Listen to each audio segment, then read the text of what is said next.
You're listening to Paisal, a true RomCom. I am your co-host Paige, and this is... Jessal, I give up on this scenario. Okay, what's the next scenario then? We're gonna chat about. You tried to get me to play video games a little bit at first, and Whoa. I thought that was very frustrating for you, but it was incredibly frustrating for me. I'm very uncoordinated, and I'm very good at things like typing or using my phone and sewing and things like that. But with a video game controller, I hate the vibration and you can turn the a lot vibration. of the textured stuff, and I don't feel in control. I feel like it enhances my inherent awkward movements and poor coordination. Are you able to do the thingy? I don't know if you're doing it or not.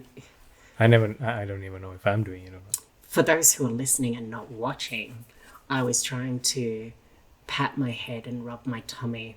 And I was a bit influenced of, like, I am actually rubbing my tummy in circles and patting my head, but you're doing a circle in your head as well. I'm sort of not able to go up and down on my head so much. Yeah, it was. I let you play this a game for a bit, and then I realized it wasn't a good idea. I think as an added thing, I felt quite apprehensive knowing, and I think there's been a lot of improvement in this in the last few years, but for most of my adulthood, the video gaming industry has had a lot of sexism, and that has really come through in games. And sexism is something that I'm incredibly sensitive to.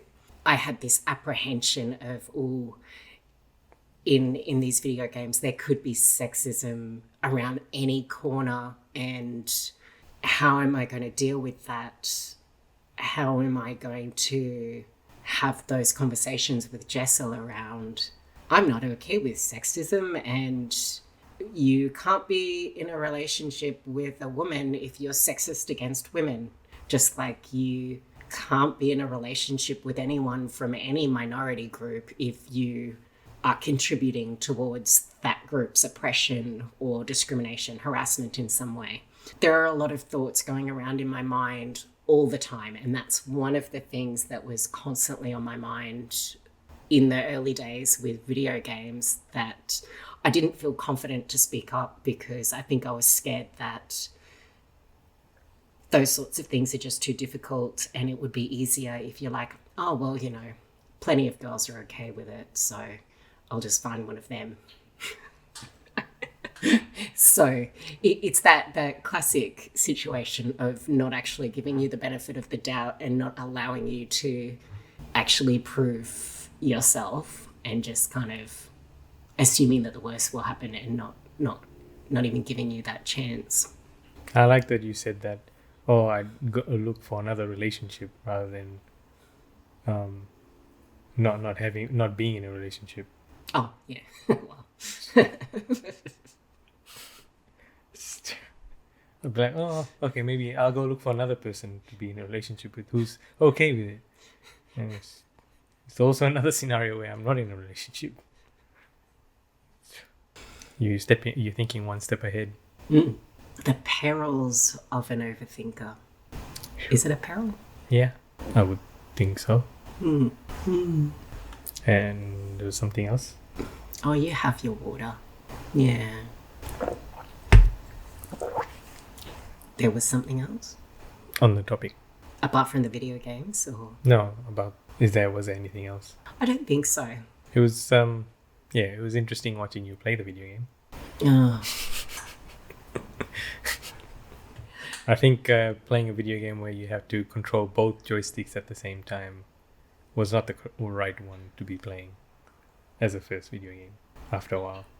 Yeah, that was kind of like not entirely going in the deep end, but I would say so. Yeah. Well, it's not like it was a first-person shooter or something where if I didn't move properly or whatever, like I would die. It was still like it was a slow game where but it was okay that I couldn't move around properly and struggled a bit, but certainly it was kind of like jumping into the medium place. Is that a reference? That is a reference to The Good Place, but it doesn't actually really make sense. I mean, does that make a difference? Nope. Yeah, I would never let you play a first-person shooter in the first place. It's not for me. Should have let you play Tetris. Yeah, I used to like to play Tetris. Actually, we have a bit more that we can cover in this episode then. I realised that it was, at the time, something you valued was a partner that you could share video gaming with, and I could see that I couldn't share it with you in the way that I thought you wanted me to, or in the way that you wanted me to. So I tried to think about an alternative, which was a few mobile games. And, oh, thank goodness, I finally have a message from my parents. Wait, what? Scream 2? Oh, it's the 24th anniversary of Scream 2. This day in 1997, Scream 2 came out. So I tried suggesting a few mobile games, and most of them were short-lived, but... Oh, yeah, we tried to play Uno. Oh. It was a bit difficult with having...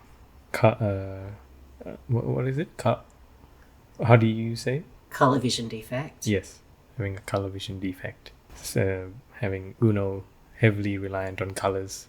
With having a color vision defect, most tabletop and video games have some sort of accessibility worked in so that color is not the only way to tell you something important. And that is a part of accessibility that is getting much better with time. But with something like Uno, the only option really would be to have the word. So maybe if in the border it said yellow, so that I would know that it's the yellow card and not the green card, or red, or anyway. So a game that did stick, a mobile game that did stick, was Draw Something. And I've just gone into the app to have a look. We have drawn each other 872 pictures. Before I forget, I wanted to mention we tried to play Scrabble, and someone got annoyed how I played the game on Scrabble. Can you explain what you got annoyed about? How you played it, I considered to be cheating. Cheating.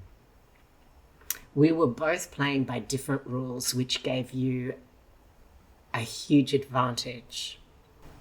Yeah, because I don't know what dictionary the game's using, so just see if a word sticks or not. So that didn't work out. Such a sore loser. If it was a board game, she would have tossed the table. Oh, sorry, flipped the table. I'm trying to think. I don't know if I have actually ever flipped the table. I think you wouldn't do that because you don't want to clean up afterwards. Well, it depends. Like, what if it's somebody else's place and we've had a massive fight and I'm just burning bridges all over the place? Then I can flip the table because there aren't really any consequences for me, potentially. I don't know about that. If I've burnt the bridges, you'd be getting I don't know. You'd be getting the bill for the table then. You can't send a bill if the bridge has been burned and there's no way to get across the other side. That's what a lawyer is for. You're so smart, Jessal. No, just like annoying you. That's very true. I try and bring your stories back down to earth. That must be quite a job. I enjoy that job. I'm glad, because that's a job you have for life. Yes, I'm aware of that. It's very regular that you have the opportunity to do that. Several times today, in fact. I don't remember them. Yeah, because they're so frequently, they're actually insignificant. No, they're significant. It makes you happy. You remember the feeling. You remember my reaction. Yes. Just not the yeah, actual details. the story is not important. I mean, it's all silliness. So silly. Well, I think we've covered enough for one day. I thought you said this was a short one. That's almost... I'm going to edit a lot out of this. So it's probably going to be 5 minutes? No, maybe 20 minutes. That's not short. 15 minutes? I don't know. I think there's a lot that I can cut out of it. Such a lot. Such a bad podcast. Me. Sorry, episode. Let's see what else we have coming up. So I feel like... You could talk about the video game that you helped me play recently. I feel like that's like for a newer one. Okay. Oh, you when mean we get to timeline? Yeah. Okay. We'll talk about it when we get to it. It was gallivanting. Oh, yeah. We'll do that next time. What is it? In the next episode, we'll discuss some media that Jessal introduced me to.